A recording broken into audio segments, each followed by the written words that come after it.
Hello everybody, welcome to Talk About Houses. I'm Todd. I'm Juana. Okay, today we're going to talk about the wealth gap between homeowners and renters. Super exciting topic. Okay. So can I tell them how many times wealthier homeowners are than renters? Not yet. Okay. But we get there. Okay. So if you want to know more about real estate in general, please make sure that you subscribe and hit the notification bell. And here we go. Okay, here's the title. Homeowners and renters are the haves and have-nots of the wealth gap era. This is actually nothing new. There's a bunch of actual reasons why homeowners have more money. They are able to build wealth. And so we're going to sort of talk about these. But what we want you to do first, the Federal Reserve actually has estimated the wealth of the two groups. So what we want you to do in the comments is guess. We're going to tell you in a little while what the difference is. Like how many, is it 5 times more? Is it 3 times more? Like how much more wealth homeowners have over renters? And then we'll go talk about some other specifics. Okay, and then I also want to know, do you think that homeowners are wealthier than renters because they are homeowners? Or do you think that homeownership is just a natural outcome of people's behaviors, and that's why they're homeowners, because they engage in behaviors that are different than people who are not homeowners? Okay, so we'll go through some things here with the article that it talks about because it's got a bunch of numbers. Okay, there's one. Now this is sort of controversial. It's actually controversial, and all of it's controversial. It's always, everything's got to be controversial. Like that, those FHFA matrix. I'm still seeing it. They're blowing up social media and stuff and whatever. Okay. The belief is that there's this thing called like legacy wealth, or, you know, and that people who were rich like 200 years ago, their descendants still benefit. Like 200 years later, they're still inheriting all this wealth and, you know, like generational wealth. So, and if you didn't have wealth 200 years ago, you don't have any today because, you know, the people with the wealth have it all. They're hoarding it, right? And we know that that must be true because immigrants end up wealthy, and, you know, these are people who came to this country with nothing and they end up wealthy. So we know that that must be true. By far the largest group of the highest group of successful people tend to be immigrants. They tend to own their own businesses. That's the biggest one. They either one of two things. They either own their own businesses when they come here, or they have a highly technical, they're trained in a highly technical field that's high paying. So they're doctors, they're software engineers, they're technicians of some kind. And if they're not coming from a country that has a strong college system or a strong economy that has these jobs, and then they're basically leaving, then they're coming from some place where they start their own business. And it could be something as simple as cleaning pools or doing landscaping or selling, you know, fruit or whatever, right? They create a business. Right. Speaking of that, so we'll go through a couple of these and we'll talk about those. So here's the first one. Okay. In some ways, financial stability in the U.S. hinges on whether someone or not is a homeowner. Credit Karma notes, okay? The survey found that 81% of homeowners reported having a positive net worth, compared to 52% of renters. A quarter of renters have zero savings, where only 10% of homeowners have zero savings. So that's pretty statistically significant, right? It is, but the question then is it that the homeowners have savings because they're homeowners, or is it that homeowners are homeowners because they make different financial choices? Okay, so also political, can we talk about the marshmallow test? Oh, yes, the marshmallow test. Okay, highly controversial. Highly controversial. You know, you may, I guarantee that not mostly, that some of you will be offended. So, you know, go ahead and get your coffee and get ready to be offended. Okay, so I'm going to tell you about the marshmallow test. Okay. I know I've done a lot of research about the marshmallow test, and I have strong opinions on it, but I think they're well-founded and meaningful. Okay. So imagine this, it's 1972, and you're a researcher, and you decide, are people inherently able to delay gratification? Meaning, are they able to not consume everything that they immediately have in front of them so they never have anything? Are they able to save and invest? Is it inherent? Are they taught it? Or are they just the children of wealthy and they just have this endless supply of money, it seems, right? Okay, so what this researcher did was he went into a classroom of children that were in a daycare program at Stanford. Now, the children, although it was at Stanford, were a bunch of people that worked at Stanford. So some were, yes, professors, others were just, workers in the cafeteria. And it was a daycare, so the kids in there. And what he did was he gave them all a marshmallow, and he filmed they had cameras in the room, and they were filming them, and they took notes and everything. And they just did this test. They basically did the test one time. They did 3 variations of one test. But what they did was, the main test we'll talk about, they put the marshmallow in front of them, and they told them, if you can wait 15 minutes, we'll give you a second marshmallow. If not, if you eat the marshmallow in the first 15 minutes, you don't get another marshmallow. Well, it was about 50-50. About half the kids ate the marshmallow. They literally just grabbed it and ate it. Okay, and then the other half of the kids, there was one little girl who took the marshmallow and she set it up away as far from her as she could in the corner of her desk, and then she pulled out a little thing and started coloring on it or something, right? And so they and some kids got halfway there and just were sniffing it, and then just they ate it, right? So they lost. Okay, the kids who got the second marshmallow. Well, what happened was they tracked these kids. The parents agreed to keep giving them their information, and the kids went to college, and then the kids were in touch with the researchers team, still doing all this stuff. They found some interesting things. The kids who did not eat the marshmallow, who waited for the second marshmallow, all of them went to college.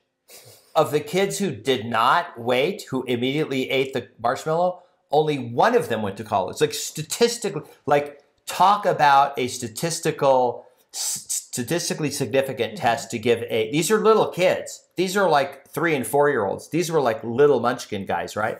Okay. So what they believe is, what they did is when they were in their 30s, they give them surveys every year. They found out the kids who are able to delay gratification they're much wealthier, they're more stable in their careers, and the other kids are just they're adults, but they're doing whatever. They're not as successful. It's a clear distinction, okay?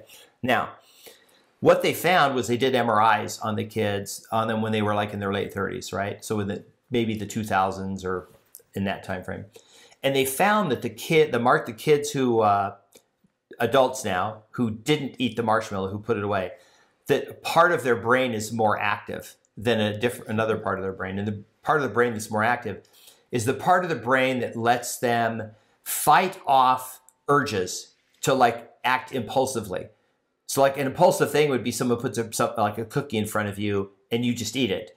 So that part of your brain maybe goes, well, how many calories does it have? Am I really hungry right now? Is this going to spike my blood sugar? Is this going to cause me a problem later on? Right? And then you make these decisions. And so this is why this is controversial. And okay, so now we get to part 2, because that was kind of a long explanation. The reason why this is controversial is because I think it was the Atlantic or somebody like that, did their own research. And what they found was that they redid the test, but they found that the children happen to also be the children of wealthier parents. So the children who delayed eating the marshmallow were the children of wealthier parents. They tended to be. Not exclusively. They tended to be. So the argument was then, well, the wealthy kids, the poor kids have food insecurity. So when they get the marshmallow, they have to eat it immediately because they probably didn't eat breakfast. And the wealthy kids probably had a lavish breakfast, and then they're not hungry, so they're willing to wait. So they made all these inferences. But here's the problem. That's fine for the marshmallow, but what about going into college? Like, how is the child from a poor family who's food insecure doesn't go to college because, well, maybe they can't concentrate in school because they're hungry all the time or whatever. So all these arguments are why we had food, like school meals and for subsidized school meals and things like that, which I actually took part of as a kid because my parents were not high income; they were low income. Mom was just a waitress in a coffee shop. So. Anyway, so that's one of the things. So here's the question. Are homeowners, did they pass the marshmallow test? And then did the renters maybe not because they didn't want to wait and save up the money or work on their credit score? They just wanted to go spend stuff on their credit card and buy stuff and not have any cash and have $0 in the bank. Right. That's like what we don't know. So why don't you talk about that a little bit? So that was kind of what I was getting at earlier when we started the video. I said, is it behavior that leads them to be homeowners, and is it behavior that leads them to be renters, and that sort of thing? So that's an interesting question. It can be, obviously it's much more complicated than that. It's not either or. It has to do with other things. It has to do with their cultural biases. It has to do with whatever else is going on in their lives. But at the end of the day, for those who say, well, it has to do with money, money is probably the least component out of it. And the reason for that is because home ownership in the U.S. is actually very attainable for people who wanted enough to do the homework. And here's what I mean by that. You don't have to earn a lot of money in order to have a good credit score, right? All you have to do is get a couple credit cards, charge $20 a month on a credit card, pay it off, and you're good. And you'll build your credit score, and you'll have a good credit score. You don't have enough for a down payment, no worries. There are lots of down payment assistance programs. So you don't have to have a down payment because there are down payment assistance programs, and you can get a down payment that way. So there are all kinds of ways that if home ownership is important to you, you can achieve that. So going back to what Todd was saying about the marshmallow test, it does have to do with that delayed gratification, and it does have to do with doing the work, right? So it kind of goes back to where I started was, is it behavior or is it something else? I don't know. It's obviously much more complicated than that, but obviously behavior and culture play a very important role into who's a homeowner and who's a renter. Here, so just so you know, I've known Juana for 20 years. She 100% would have passed the marshmallow test. In Romania, as a little girl, she would have passed it because what she would have done was she would have gotten 2 marshmallows and then she would have sold the 2 marshmallows to 2 of the other children in class, and she would have collected some money for doing that. Yep. I would have also passed the test. I don't like marshmallows. I never have. Even as a kid, I never had s'mores or didn't like them. I just never liked marshmallows. What I would have done was I would have got the 2 marshmallows and given them to the cutest girl in the class. So that would have been what I would have done with the marshmallows. But I thought that was pretty interesting. Mm-hmm. So here's another quote from the article. Renters are also significantly less likely than owners to be saving for other goals like retirement. You would think that would be important.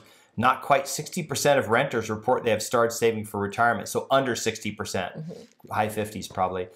85% of homeowners have started saving for retirement. So you have basically like 3 times as many people not saving for retirement versus homeowners. But you could argue homeowners are saving for retirement in a way because appreciation, and they're building this equity and increased cash flow because they've capped their housing cost. Yeah. Now here's another interesting thing. That's one of the factors that they talk about in the article.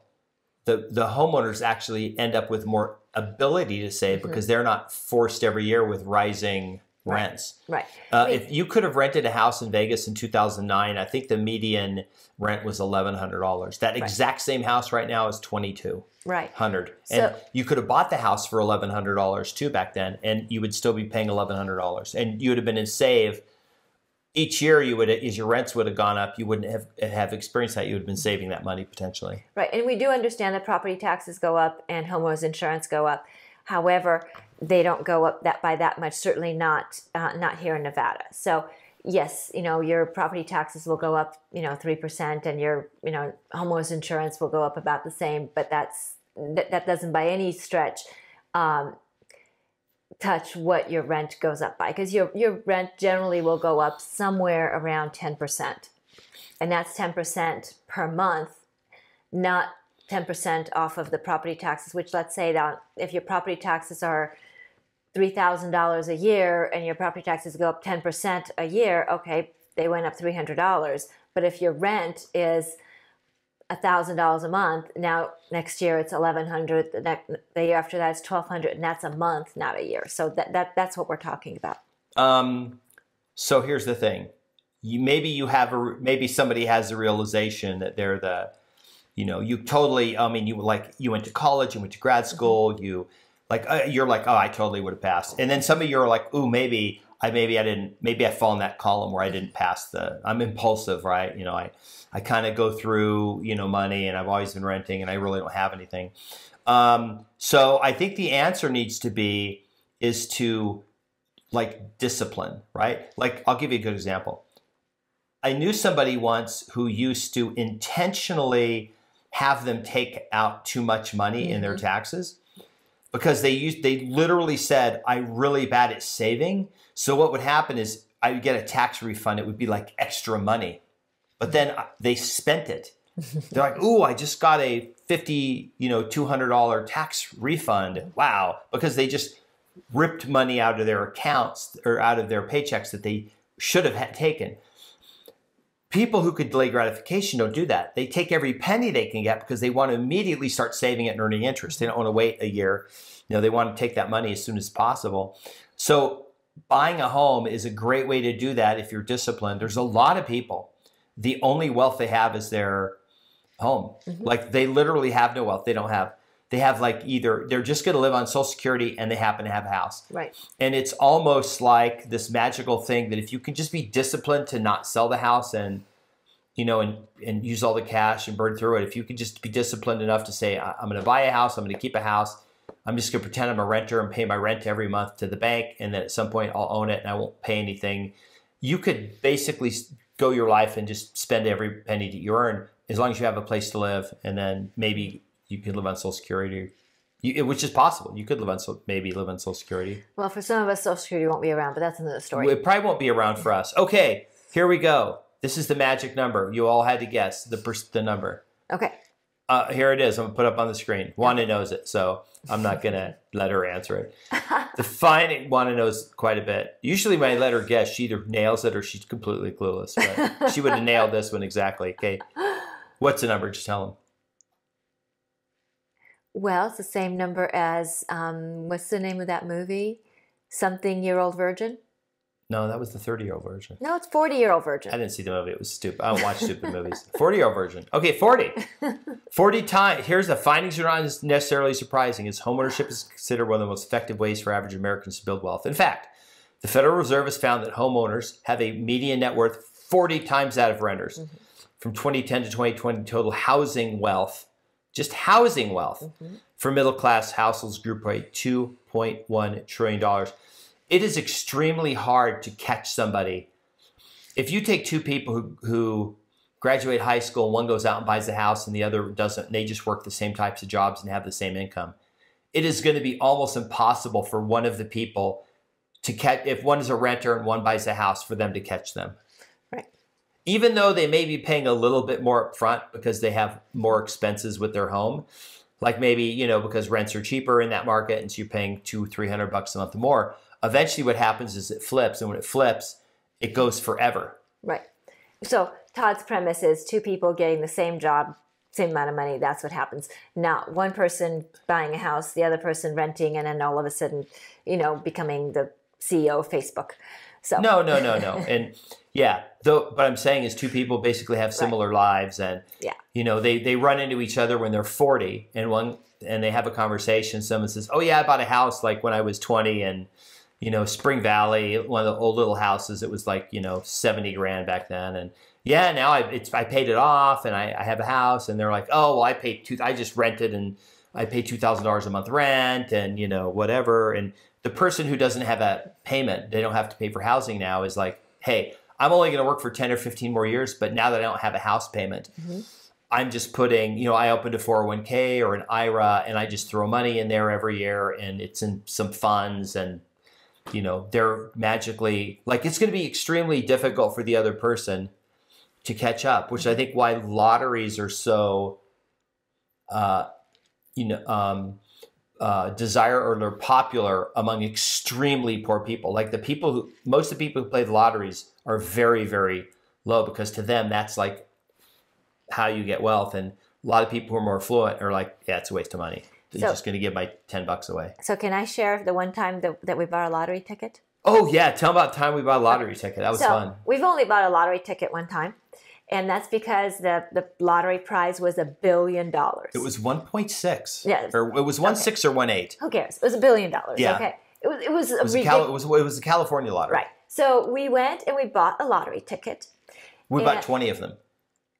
We bought 20 of them? Yeah. I put a 20 in and I got 20 numbers. Okay. Well, I didn't know. So we bought 20 lottery tickets for $20. But anyway, so we bought 20 lottery tickets for one lottery. And like I said, the prize was like $1 billion. And then we went out to dinner and we had dinner. Now, for the entire time that we were at dinner, we were billionaires. And what I mean by that is we sat there at dinner and we said, okay, if we won the $1 billion, what is our life like? And over dinner, we discussed what our life would be like. And we said, well, you know, would we have a different house? And we agreed, no, we like our house. And would we have a different car? No, we agreed we like our cars. You know, so we went through, and it's like, well, okay, we've got $1 billion. What are we going to do with it?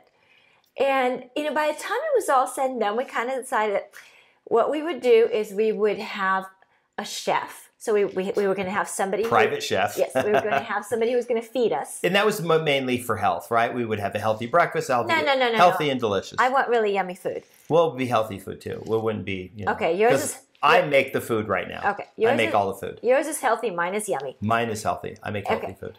So we would have a private chef. We would have a housekeeper that would come in once a week to clean the house, so I don't have to. And I think that was it. I think that those were going to be our splurges. I thought we were going to do a beach house or something. Okay. I don't. But it was literally like the rest of the money were like, it was funny because what we did is we said it was $1.6 billion. I said, okay, we're going to get $1.6 billion.